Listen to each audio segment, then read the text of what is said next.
The talks also concerned Poland's support for Ukraine's European aspirations.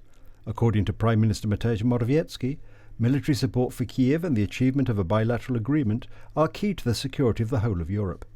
He expressed the conviction that the scale of the currently conducted consultations was unprecedented. Today, here in Ukraine, the history of not only Europe, but also the history of the world, because if Ukraine falls, then nothing will be like it was before. We have to rebuild political order in a way so that Russia and its so-called Russian peace does not threaten the peace of other countries. Ukrainian Prime Minister Denis Shmyhal, speaking yesterday on TVP Info, expressed his gratitude to the Polish families for accepting millions of Ukrainian refugees. He also added that Poland's attitude in this difficult time is of key importance in the context of the expansion of the Polish-Ukrainian agreement. It is especially important to us as it involves cooperation, education and medicine. Poland was one of the first to support Ukraine with arms and still supports us the most strongly among the EU countries. Meanwhile, yesterday United States President Joe Biden announced a new military aid package for Ukraine in the New York Times. This includes HIMARS rocket launchers, air defense radars, helicopters and ammunition. The US will donate weapons and technology worth $700 million.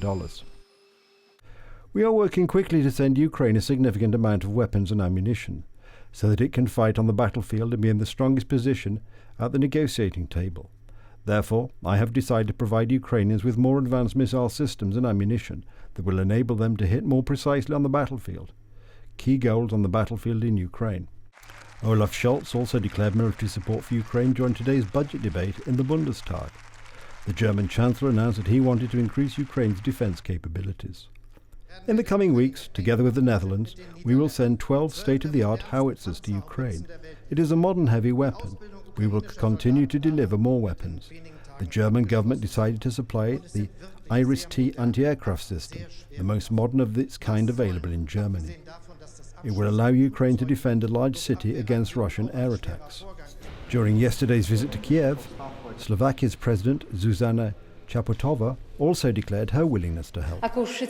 As you all know, we supply Ukraine with the S-300 defensive systems as well as demining equipment, and within the next few days we will supply howitzers.